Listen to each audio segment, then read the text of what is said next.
if you're laying on the ground, kind of like this, you know, you're gonna wanna kind of do one of these guys right here.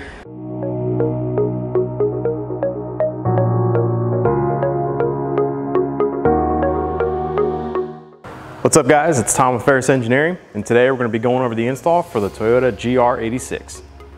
All right, let's go over the tools we're gonna need in order to install this diffuser. We're going to need a 9/16 wrench, a 5mm Allen socket. These are going to be used to use the Rivet Nut tool in order to install the rivet nuts for the rear brackets and the sides. You're gonna need a ratchet, 12mm socket, 4mm Allen key. You could also use a socket here as well if you'd like. 10mm wrench, center punch, 3/8 drill bit, a flat blade screwdriver or an equivalent tool in order to remove the push clips. You'll need a drill for your drill bit, and we'll need a level. You're gonna get some front brackets that'll be mounted to the sway bar mount. You're gonna get some C-shaped rear brackets, and then you're going to get the outer brackets for the diffuser, which will act as the outer strakes as well. Of course, you're gonna get a hardware bag, and obviously you will receive the diffuser unit. All right, so we're gonna start with installing the front brackets that are gonna be sandwiched between the sway bar mount and the rear subframe. And then we're going to move to removing the bumper fascia for the reverse lights and installing the rivet nuts there. So let's get right into it. All right, just to reiterate, these guys are the front brackets, and we're going to use a 12mm socket and ratchet, as I show you the impact on it, to remove the lower bolts fully, and then we're going to loosen the upper bolts like 1 or 2 turns, just so that the bracket can actually come loose and we can slip these in between. All right, bolts are out.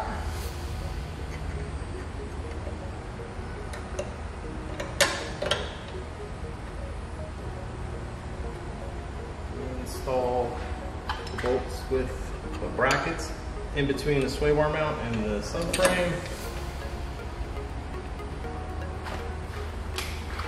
Ratchet. Basically eyeball it. Make sure the sway bar mount, the diffuser mount or bracket is level with the ground.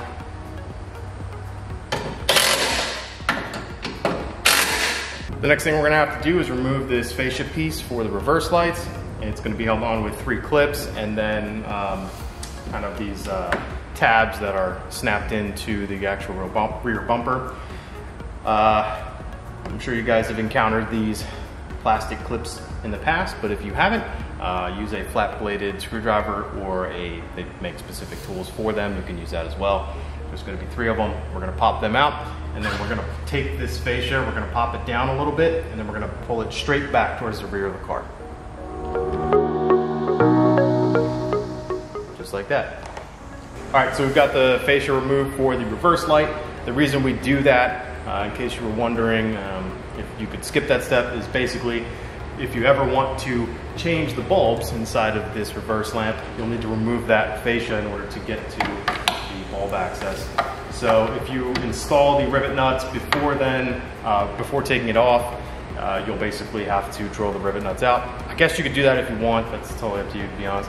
But we're going to install 3 rivet nuts into this piece of the bumper, and in order to do that, we're going to use the rivet nut tool that is provided in the hardware kit.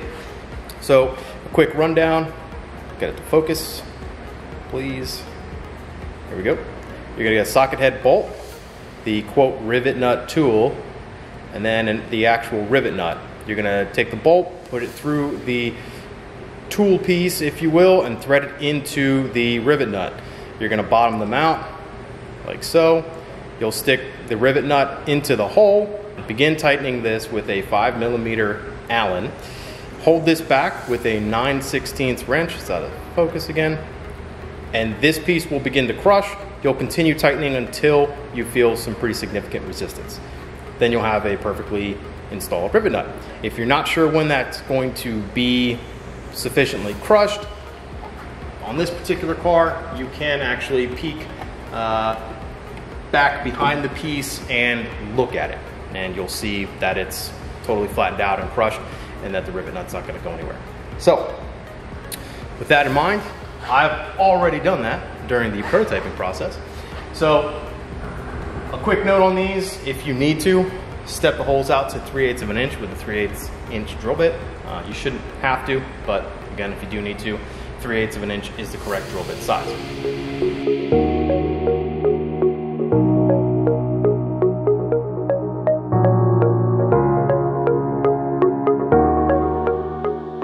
Once you have the rivet nuts installed, we can go ahead and push this piece back in. Just line up the tabs that snap into the bumper, give it a nice little tap, and we're good to go. Next, we're going to move on to the side brackets, or strakes if you will. They're basically one and the same for this kit. And we're going to go ahead and get into cutting out the template. All right, we're gonna start the next step, which is to cut out the template and tape it against the rear plastic portion of the bumper or wheel well, whatever you want to call it. And then we'll begin drilling that out to install some more rivet nuts. This is the template you'll receive. This is the template all cut out. So take this guy, cut it out, and we're going to tape this up against the bumper piece, and basically we'll do that on both sides. We'll cut to that now. All right, we've got the template cut out and taped up to the rear bumper support thing, whatever you want to call it. What we're going to do next is center punch these holes, and then we're going to drill them out. You can start with an 1/8 inch drill bit if you'd like, and then step them out to 3/8 of an inch. And we're gonna go ahead and install 3 rivet nuts the same way we installed them on the rear portion of the bumper back here. And we're gonna do that on both sides, just like that. All right guys, the next step that we're gonna do is installing the rear brackets. They are the C-shaped brackets. We're gonna take our 18mm M6 washers and 20mm bolts, and we're gonna install them using the, I guess I should show you, the hole side, not the slot side. The hole side, not the slot side. Yeah. So we're gonna go ahead and do that just like this. I like to leave the openings facing the rear of the car. Makes it easier for final install in my opinion. I'm gonna go ahead and do that for the other 2. I'm gonna tighten them down. It's a 4mm Allen key we're gonna need, and we'll be back. Okay, so now we've got the C-shaped brackets installed on the rear side of the bumper. We're gonna go ahead and move on to installing the outer brackets or outer strakes, and those are going to be these guys. So I'm gonna go ahead and do that now. Basically, we're gonna install our 16mm button heads into the rivet nuts we installed into the side of the bumper support. And then we're gonna install the rear diffuser.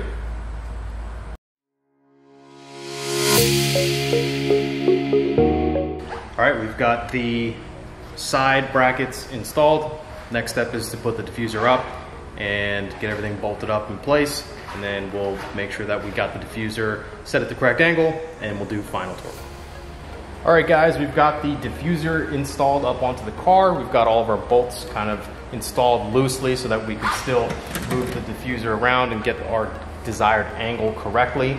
We have the 3 bolts on either side that are slotted for the side bracket or side strakes, and that will allow the diffuser to kind of pivot or raise up and down as a whole unit to get the desired clearance for your exhaust, or preferably the correct angle of the diffuser itself in relation to the ground.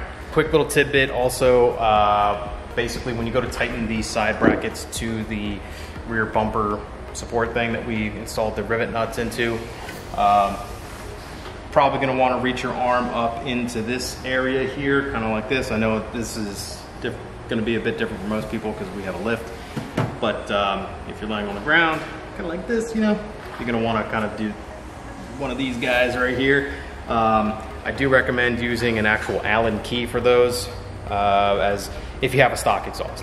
Stock exhaust, basically the way that the kind of piping that comes out of the muffler is a little weird for the rear bolt and maybe the middle one. It's not a lot of clearance there, so using an Allen key might be your best bet. Next, I want to show you the spacers. Here you can see the way that these spacers are installed with the 45mm button head cap screws. We got one on the outer, one in the middle, and one, I guess, also on the outer. See the spacer there with the flange nut. All right, guys, we have a quick little product update for you. Basically, we changed the mounting points on the outer rear bolts to, basically, you'll see there are two clips, one here and one here, in the same line as where we removed the original clips. You're gonna just pop those out and install a rivet nut into those holes instead of these holes. And that way you'll have one in the center, one here, and one here. The rest of the install is going to be completely the same. It's just the location of those bolts in case you get confused with your production unit. All right, guys, once you have all your bolts started, go ahead and get ready to torque them. We're going to torque all of the M6 bolts to 6 foot-pounds approximately. The last step that you'll need to double check is to make sure that the diffuser is at the correct angle. If you don't have any rake on the car, what you'll want to do is place a level across the strake here, and you'll want to make sure that that strake, or all of the strakes, are level with the ground. If you do have some rake in the car, you will want to make sure that the angle of the diffuser or the strakes matches the same angle as the rake on the car. So that being said, we've got all the bolts installed. I've already confirmed that this is at the correct angle, and we're good to go. So we're gonna cut to some glamour shots, and hopefully you guys enjoy your brand new Verus Engineering rear diffuser for the GR86. And as always, if you have any questions, comments, or concerns, be sure to email us at sales@verus-engineering.com. And until next time, we'll see you later.